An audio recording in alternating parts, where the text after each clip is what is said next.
Hola, bendiciones, bienvenidos a la clase número 9 de la materia Historia de la Iglesia. En esta ocasión vamos a estar hablando sobre el tema del cuarto periodo general de la Iglesia y vamos a hablar de la Iglesia medieval. Este comienza desde la caída del Imperio de Roma en el 476 después de Cristo hasta la caída de Constantinopla, que se dio en el 1453 después de Cristo. Vamos a hablar del progreso del poder papal. Dice que en este periodo de casi 1000 años, el hecho más notable de la Edad Media es el desarrollo del poder papal. El Papa afirmaba ser un obispo universal y cabeza de la Iglesia. Ahora afirma ser gobernador sobre las naciones, sobre los reyes y emperadores. También en tiempos primitivos cada papa al asumir su oficio cambiaba su nombre. Este desarrollo se dividió en crecimiento, culminación y decadencia acerca de todo este periodo. Y el periodo de crecimiento justamente de los papas se dio desde el 590 al 1073. Dice que empezó con el pontificado de Gregorio I, o Gregorio también le decían el Grande, quien envió misioneros a Inglaterra para cristianizar al pueblo. Su interés activo fue la conversión de las naciones en Europa que aún permanecían paganas y trayendo a la fe ortodoxa a los arrianos visigodos en España.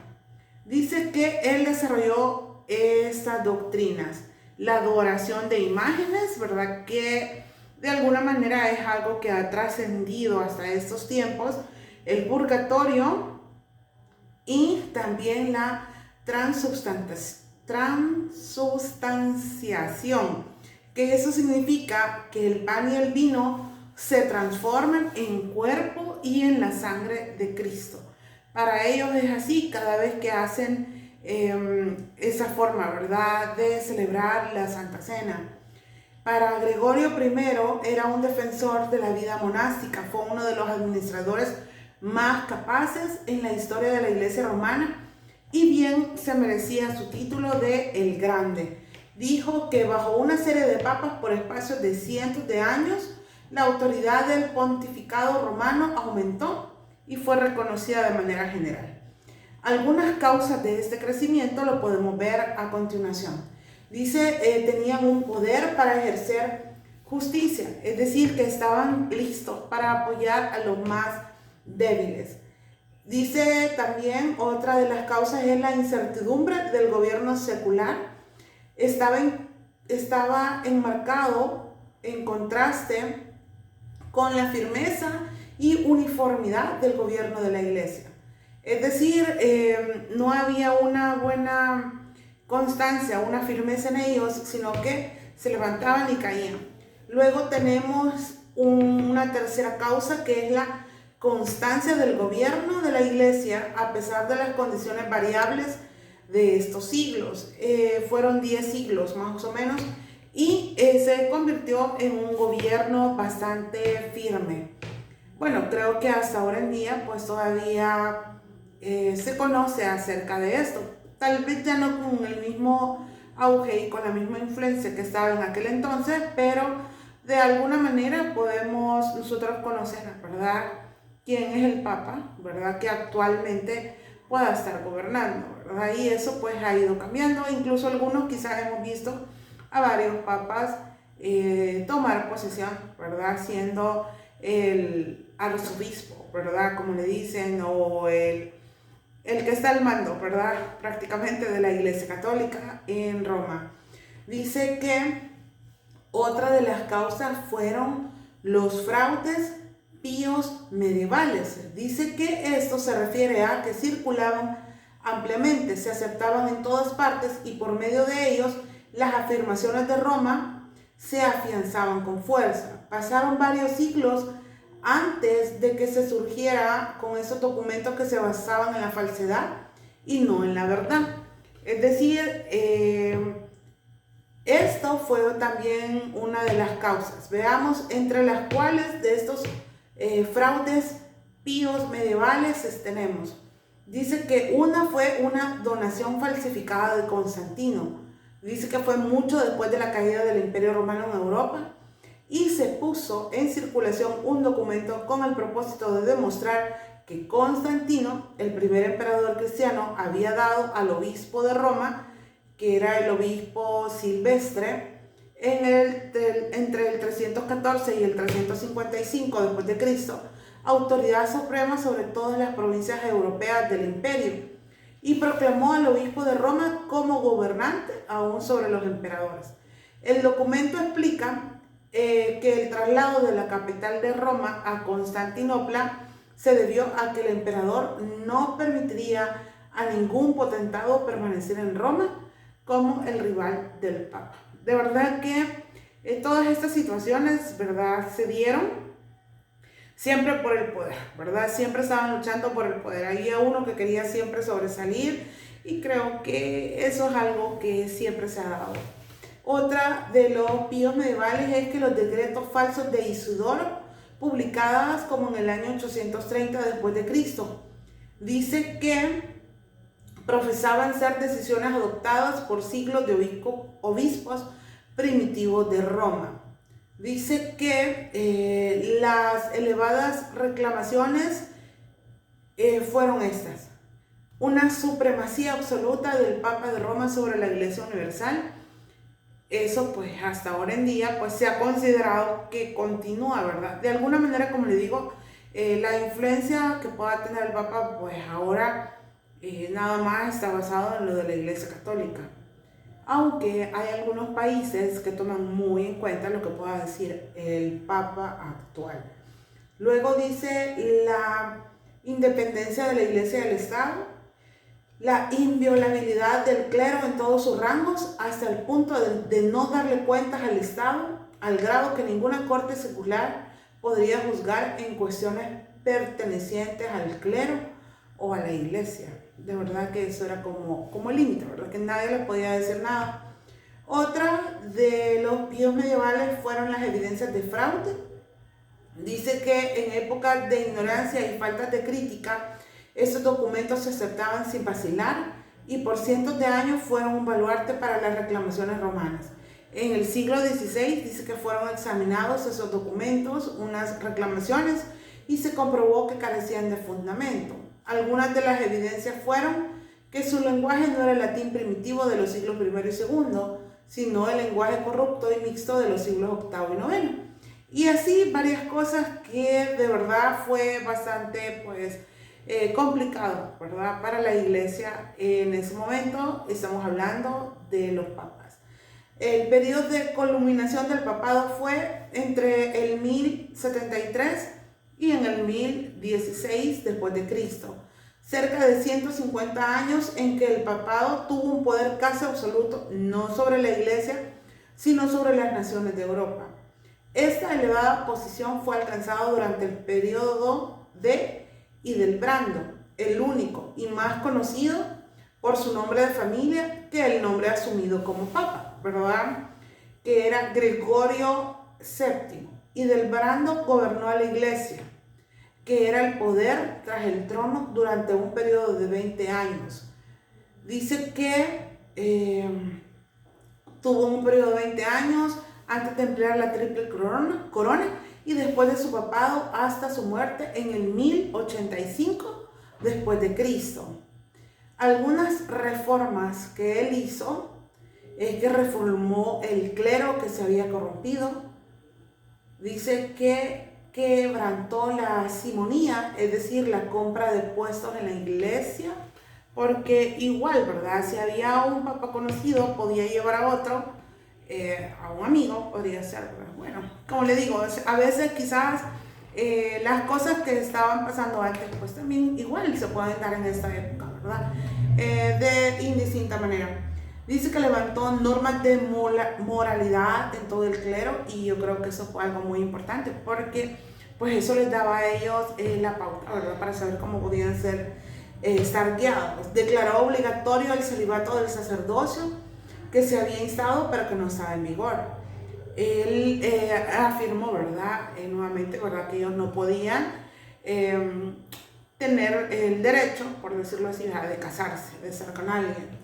Luego dice que el clero fuese juzgado en cortes eclesiásticas con relación a sus acusaciones y liberó la promesa de fidelidad al emperador. Tenemos otro personaje acá que es Inocencio III, que él estuvo desde el 1198 al 1216. Dice que demostró su alto grado de poder, declaró en su discurso de inauguración, que fue lo que hizo él, el sucesor de Pedro ocupa una posición intermedia entre Dios y el hombre inferior a Dios, dice, más superior a los hombres. Es juez de todos, mas no es juzgado por nadie. Él fue elegido para ocupar el cargo a la edad de 37 años. A lo largo de su reinado sostuvo sus pretensiones. Algunas de sus afirmaciones son que al Papa se le encomendó no solo la Iglesia, sino que el mundo. Como le repito, ¿verdad? Quizás la manera de ellos de sobrellevar esto siempre era bastante amplia, su visión. Dice, con derecho de disponer de la corona imperial y de todas las demás coronas, él eligió emperadores, asumió el gobierno de Roma, decretando leyes para sus funcionarios como el mismo, como un señor supremo. Luego tenemos un periodo de decadencia que comenzó ahí y acerca del poder papal, y lo vemos con Bonifacio VIII en el 1303 después de Cristo. Él tenía pretensiones tan elevadas como sus antecesores, pero dice que estas eran ignoradas. Prohibió a Eduardo I de Inglaterra que decretase impuestos a la propiedad de la iglesia y a las entradas o tesoros de la iglesia.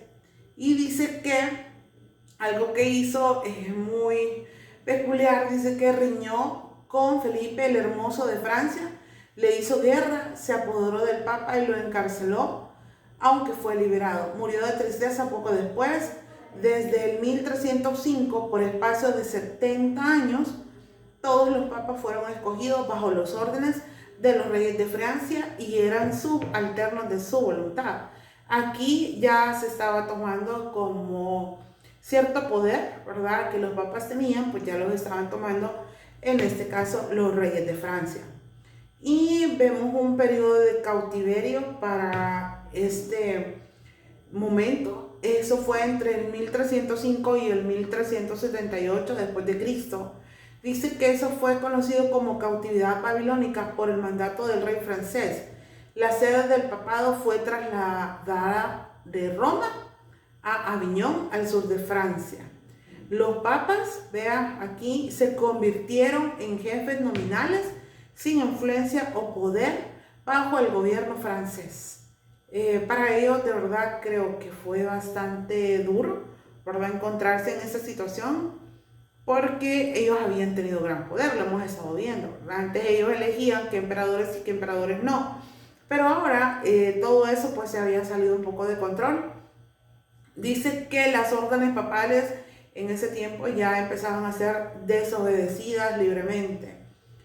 Dice que en el 1378 el Papa reinante volvió a Roma y en el 1414 fue celebrado el Concilio de Constanza para decidir entre las reclamaciones de 4 papas. Todos fueron depuestos y se eligió uno. Los papas desde el año 1378 han continuado, ¿verdad?, morando en Roma, alentando pretensiones. Vemos que allí prácticamente concluimos con ese tema del papado, ¿verdad? Y vamos a hablar ahora acerca de el nacimiento de otro poder que se estaba dando, que era el poder musulmán. Su fundador fue Mahoma. Yo creo que algunos de nosotros pues ya tenemos algún conocimiento acerca de este hombre. Dice que fue un hombre que nació en la Meca, en Arabia. Empezó su carrera como profeta y reformador en el 610 a los 40 años de edad. Al principio ganó discípulos, pero dice que eso fue como lentamente. Luego dice que creció lo suficiente para encontrarse después en un periodo de persecución. Huyó a la Meca en el 622 y se fuga para la Ériga, proporcionando la fecha para la cual se rige el calendario mahometano. Dice que él tuvo éxito en poner bajo poder y autoridad a las tribus árabes esparcidas, ¿verdad? Cuando hablamos de musulmanes, yo creo que todos tenemos la idea, que estamos hablando del mundo árabe. Luego dice que regresó a la Meca como conquistador al morir en el 632.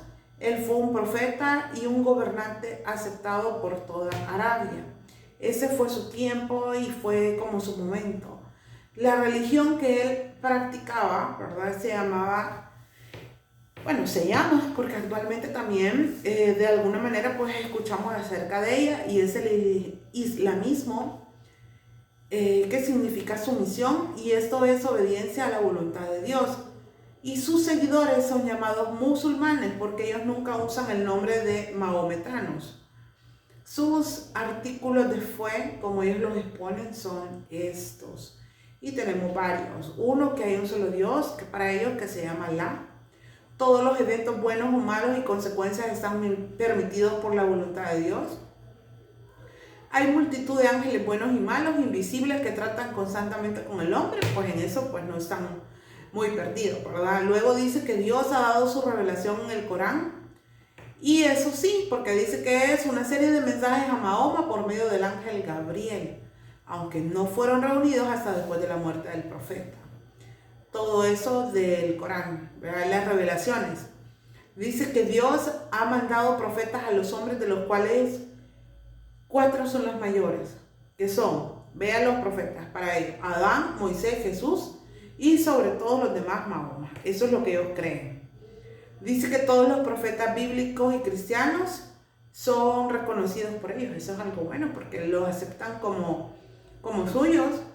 Que en el más allá habrá una resurrección final, un juicio final, un cielo o el infierno para todo hombre. Dice que presentó a todo país o tribu la alternativa entre el islamismo o el tributo. Vea que donde los cristianos se sometían a este islamismo, ¿verdad?, su adoración les era permitido bajo algunas restricciones. Tuvieron algunos elementos de poder, que fue la fe árabe y la sumisión de los griegos asiáticos. O sea, de alguna manera siempre habían personas que buscaban como lo bueno, como seguir alguien que le diera indicaciones. Yo creo que eso es como una necesidad, ¿verdad?, para muchas personas, saber que el lugar donde están o lo que están haciendo es lo correcto. Entonces, el islamismo dice que encontró personas que se sometieron, que fueron sumisas, como los griegos asiáticos. También el carácter de la religión musulmana. Ellos decían que eso literalmente provenía de parte de la voluntad de Dios, y eso era lo que ellos estaban ejecutando. Algunos aspectos favorables, si podemos decir, dentro del islamismo tenemos la sencillez de la doctrina, la oposición a la adoración de imágenes, que pues sí, ahí creo que todos como cristianos estamos totalmente de acuerdo.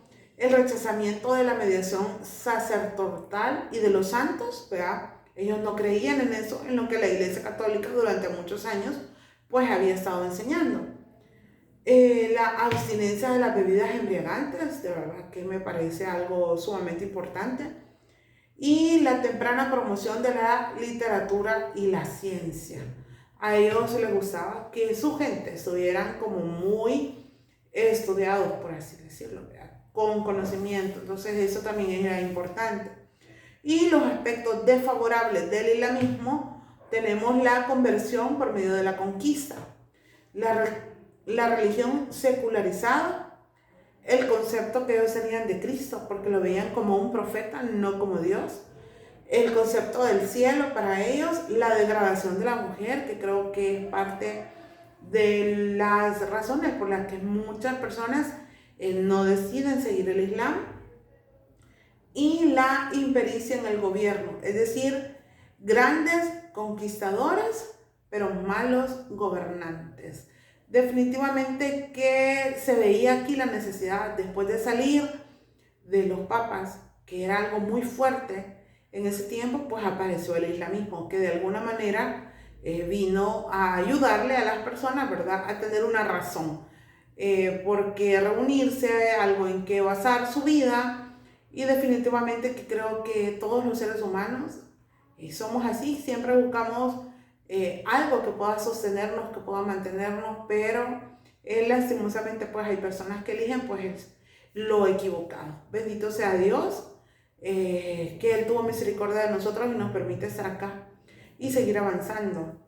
Y de eso se trata el cristianismo, ¿verdad? La carrera no la hemos terminado aún, vamos en el proceso y bendito sea Dios que Él está con nosotros. Gracias por llegar hasta acá, que Dios les bendiga, nos vemos en la siguiente clase.